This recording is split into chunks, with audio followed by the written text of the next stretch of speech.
Hello friends, welcome back to my channel. कैसे हैं आप सब?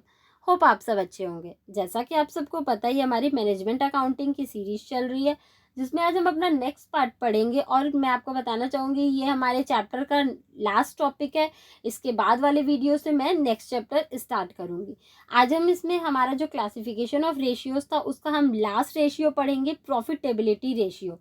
बेसिकली इस वीडियो में हम लोग प्रॉफिटेबिलिटी रेशियो के बारे में पूरे डिटेल में पढ़ेंगे। तो आइए हम लोग स्टार्ट करते हैं। Profitability ratio indicates the profit earning capacity of a business. देखिए, कोई भी कंपनी अगर अपनी कंपनी के प्रॉफिट के बारे में जानना चाहती है तो वो प्रॉफिटेबिलिटी रेशियो फाइंड आउट करती है। Profitability ratio are calculated either in relation to sales और इन रिलेशन टू इन्वेस्टमेंट। अब देखिए, प्रॉफिट हम लोग कंपनी जो होती है दो तरीके से फाइंड आउट कर सकती है। या तो अपने सेल्स को देख के कि वो सेल्स कितना कर रही है, या तो इन्वेस्टमेंट को देख के कि जो भी इन्वेस्टमेंट वो कर रही है वो कितना कर रही है। ठीक है, दोनों में से किसी भी तरीके को यूज करके वो अपने कंपनी के प्रॉफिट के बारे में जान सकती है। Profitability ratio can be classified into two categories.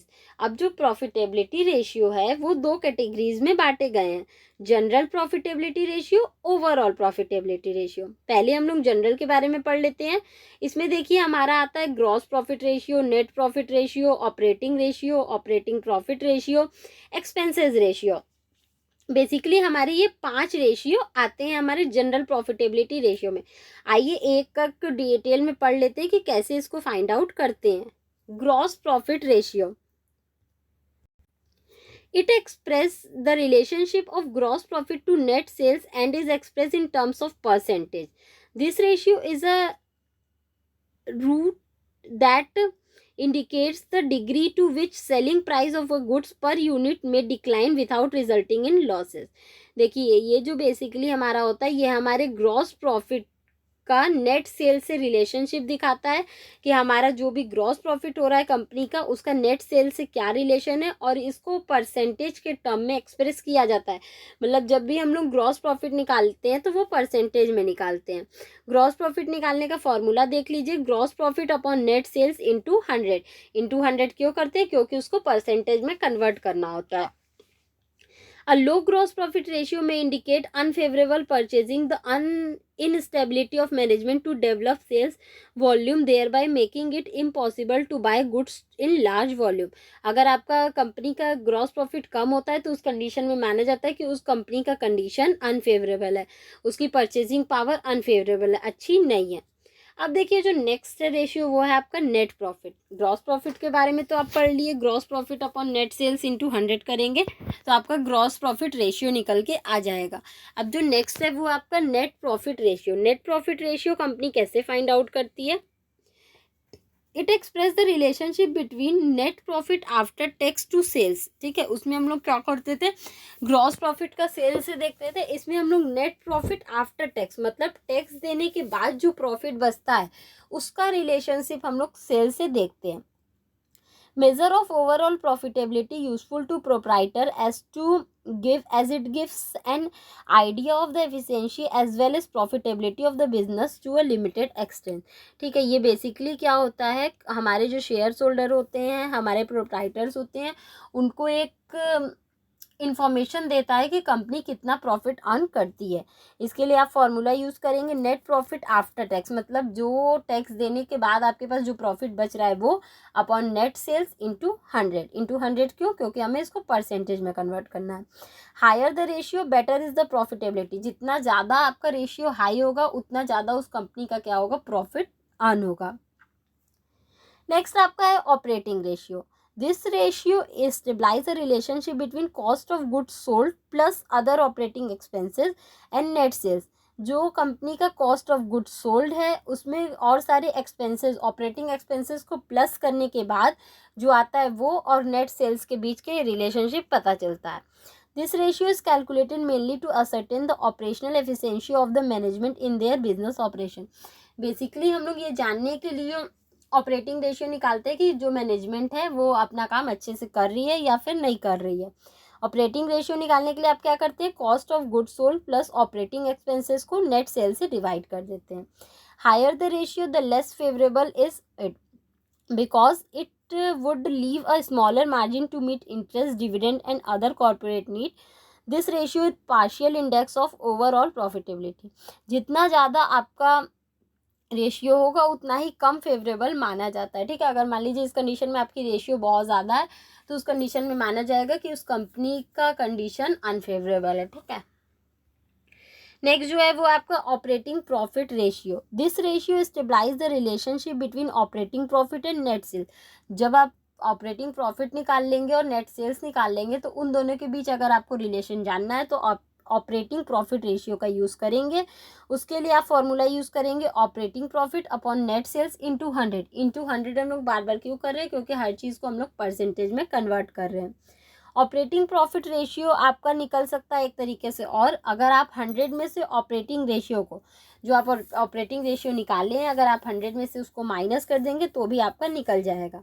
अब देखिए इस कंडीशन में अगर आपको ऑपरेटिंग प्रॉफिट निकालना है, ठीक है, ऊपर वाले जो फॉर्मूला है आपका operating profit upon net sales, तो ऑपरेटिंग प्रॉफिट आप कैसे निकालेंगे, नेट सेल्स में से जब आप कॉस्ट ऑफ गुड्स सोल्ड को, एडमिनिस्ट्रेटिव ऑफिस एक्सपेंसेस को, सेलिंग एंड डिस्ट्रीब्यूशन एक्सपेंसेस को, जब आप इन तीनों को माइनस करेंगे तो आपका ऑपरेटिंग प्रॉफिट निकल के आ जाएगा, ठीक है। नेक्स्ट है आपका एक्सपेंसेस रेशियो। एक्सपेंसेस रेशियो देखिए, it stabilize relationship between individual operation expenses and net sales revenue. एक इंडिविजुअल कितना खर्चा कर रहा है और जो टोटल नेट सेल्स हो रहा है उससे कितनी रिवेन्यू हो रही है। जब इन दोनों के बीच रिलेशनशिप जानना होता है तो हम लोग एक्सपेंसेस रेशियो का यूज़ करते हैं। Cost of goods sold ratio, cost of goods sold upon net sales into 100। अगर आपको कॉस्ट ऑफ गुड्स सोल्ड का रेशियो निकालना होगा तो उसके लिए जो आप कॉस्ट ऑफ गुड्स सोल्ड निकाले हैं उसको जब नेट सेल्स से डिवाइड करेंगे और उसको 100 से मल्टीप्लाई करेंगे तो आपका कॉस्ट ऑफ गुड्स सोल्ड का रेशियो आ जाएगा। इसी तरह जब आपको एडमिनिस्ट्रेशन एंड ऑफिस एक्सपेंसेस का रेशियो निकालना होगा तो आप क्या करेंगे, ऑफिस एंड एडमिनिस्ट्रेशन एक्सपेंसेस को नेट सेल्स से डिवाइड करेंगे और उसको 100 से मल्टीप्लाई करेंगे। सेम इसी तरह जब आपको सेलिंग एंड डिस्ट्रीब्यूशन रेशियो निकालना होगा तो आप सेलिंग एंड डिस्ट्रीब्यूशन एक्सपेंसेस को नेट सेल से डिवाइड करेंगे और 100 से मल्टीप्लाई करेंगे। जब आपको नॉन ऑपरेटिंग एक्सपेंसेस रेशियो निकालना होगा तो आप नॉन ऑपरेटिंग एक्सपेंसेस को नेट सेल से डिवाइड करेंगे और 100 से मल्टीप्लाई करेंगे। अब देखिए टेस्ट ऑफ ओवरऑल प्रॉफिटेबिलिटी। अगर आपको अपनी कंपनी की ओवरऑल प्रॉफिट जानना हो तो आप उसके लिए कौन कौन से फॉर्मूले का यूज़ कर सकते हैं। तो बेसिकली ये हमारा फॉर्मूला है, जैसे कि return on share holder investment और net worth ratio, return on equity capital, return on capital employed, dividend yield ratio, price covering ratio, dividend pay out ratio, earning per share. Basically ये सारे फॉर्मूले हैं। जब आपको कंपनी की overall profit के बारे में जानना हो तो आप ये फॉर्मूला यूज़ करके जान सकते हैं, जिसमें कि देखिए पहला है जो है वो आपका return on share holder investment. अगर आपको return on share holder investment find out करना है तो आप कैसे करेंगे, share holder investment also called return on proprietor fund is the ratio of net profit to proprietor fund. It is calculated by prospective investor in the business to find out whether the investment would be worth making in terms of return as compared to the risk involved in the business। ये basically जो हमारे prospective investor होते हैं जो अपना पैसा उस company में इन्वेस्ट किए होते हैं उनके द्वारा ये रेशियो कैलकुलेट किया जाता है। वो ये जानना चाहते हैं कि जितना वो रिस्क लिए हैं उससे ज़्यादा उनको रिटर्न मिल रहा है या फिर नहीं मिल रहा है, और इसके लिए वो फार्मूला का यूज़ करते हैं return on share holder investment के लिए, net profit after tax and interest upon proprietor fund, ठीक है। नेट प्रॉफिट, जब जो भी प्रॉफिट है उस पर टैक्स देने के बाद, इंटरेस्ट देने के बाद जो भी प्रॉफिट बचता है वो हमारा नेट प्रॉफिट, और जब हम उसको प्रोप्राइटर फंड से डिवाइड कर देते हैं तो हमारा return on share holder investment निकल के आ जाता है। नेक्स्ट है आपका return on equity capital. This ratio stabilize the relationship between net profit available to equity shareholder and the amount of capital investment by them. Basically ये हम relationship जानते हैं कि जो भी नेट प्रॉफिट हमारे पास बचता है जो हम इक्विटी शेयर होल्डर को देते हैं वो, और जो भी इन्वेस्टमेंट उनके द्वारा की गई है, कैपिटल उनके द्वारा इन्वेस्ट किया गया है वो, जब उन दोनों के बीच हम लोग रिलेशन जानते हैं तो हम लोग क्या करते हैं, return on capital, equity capital को फाइंड आउट करते हैं. It is use to compare the performance of companies equity capital with those of other companies. ये एक कंपनी के इक्विटी कैपिटल को दूसरे कंपनी की इक्विटी कैपिटल से कंपेयर किया जाता है and this help in choosing a company with higher return on equity capital. जो हमारे इन्वेस्टर होते हैं वो क्या करते हैं, एक कंपनी के इक्विटी कैपिटल को दूसरे कंपनी के इक्विटी कैपिटल से कंपेयर करते हैं और देखते हैं कि कौन सी कंपनी में इन्वेस्टमेंट करने पे उनको ज़्यादा रिटर्न मिलेगा, फिर वो उसी कंपनी में इन्वेस्टमेंट करते हैं. अब जैसे देखिए, return on equity capital find out कैसे होता है, net profit minus preference dividend upon equity share capital paid up. ठीक है. जो नेक्स्ट है वो आपका return on capital employed. Return on capital employed कैसे फाइंड आउट होता है, ये देखिए. This ratio is the most appropriate indicator of the earning power of the capital employed in the business. Company कितना ज़्यादा अर्न कर रही है, सबसे ज़्यादा अच्छा तरीका यही होता है, return on capital employed. Return on capital employed निकालने का फॉर्मूला होता है आपका net profit before tax and interest upon capital employed. जो आपकी प्रॉफिट है टैक्स और इंटरेस्ट देने से पहले, वो आप अगर कैपिटल एम्प्लॉयड को डिवाइड करते हैं तो आपका रिटर्न ऑन कैपिटल एम्प्लॉयड निकल के आता है. इसके लिए आपको आइडल रेशियो भी दिया गया है 15% का. ठीक है. If the actual ratio is equal to or our 15%, it indicates higher productivity of the capital employed and the vice versa. अगर जो आपका एक्चुअल रेशियो निकल के आता है वो आइडल रेशियो के बराबर होता है या आइडल रेशियो से ज़्यादा होता है, तो उस कंडीशन में माना जाता है कि कंपनी की जो भी प्रोडक्टिविटी है वो क्या है, अच्छी है. लेकिन अगर जो भी कंपनी का एक्चुअल रेशियो निकल के आता है वो उसके आइडल रेशियो से कम होता है, मतलब 15% से कम होता है, तो उस कंडीशन में माना जाता है कि कंपनी की जो भी प्रोडक्टिविटी है वो अच्छी नहीं है. ठीक है. नेक्स्ट जो आपका फॉर्मूला है वो है आपका डिविडेंड यील्ड रेशियो. अब डिविडेंड यील्ड रेशियो जब कंपनी फाइंड आउट करती है तो वो देखिए, it refers to the percentage or ratio of dividend paid per share to the market price per share. This ratio throw lights on the effective rate of return on investment which potential investor may hope to return. इसमें basically ये देखा जाता है कि हमारे जो investor है वो जितना होप करते हैं, जितनी उम्मीद लगा के रखते हैं कि उनको उतना रिटर्न मिल रहा है, उतना रिटर्न उनको मिलता है या फिर नहीं मिलता है उनके पर शेयर पे. ठीक है. और इसको निकालने का, डिविडेंड यील्ड रेशियो निकालने का हमारा फॉर्मूला होता है डिविडेंड पेड पर equity share upon market price पर इक्विटी शेयर. ठीक है. हर एक इक्विटी शेयर पे कितना डिविडेंड दिया जा रहा है और हर एक इक्विटी शेयर की मार्केट प्राइस क्या है, जब आप दोनों को डिवाइड करोगे तो आपका डिविडेंड यील्ड रेशियो निकल के आएगा. ओके. नेक्स्ट है आपका price earning ratio. Price earning ratio क्या होता है, it shows how many times the annual earning the present share holder are willing to pay to get a share. This ratio help investor to know the effect of earning per share on the market price of the share. This ratio, when calculated for several years, can be used as term analysis for predicting future price earning ratio and therefore future stock prices. देखिए, price earning ratio basically क्या होती है, ये हमें दिखाता है कि कितनी बार, ठीक है, एक साल में how many times the annual earning the present share holder are willing to pay to get a share. एक शेयर को खरीदने के लिए उनको अपनी अर्निंग में से कितना पे करना पड़ रहा है एक साल में. बेसिकली जब हमें ये देखते हैं तो हम लोग प्राइस अर्निंग शेयर को फाइंड आउट करते हैं और इसके लिए फॉर्मूला होता है आपका एवरेज मार्केट प्राइस पर share upon earning per share. ठीक है. वो जो पर हर एक शेयर है उसकी एवरेज मार्केट प्राइस क्या है और उस पर अर्निंग कितनी हो रही है पर शेयर पे. जब आप दोनों को डिवाइड करेंगे तो आपका प्राइस अर्निंग रेशियो निकल के आ जाएगा.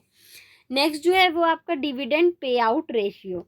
This ratio indicates the proportion of earning available which equity share holder actually receive in the form of dividend.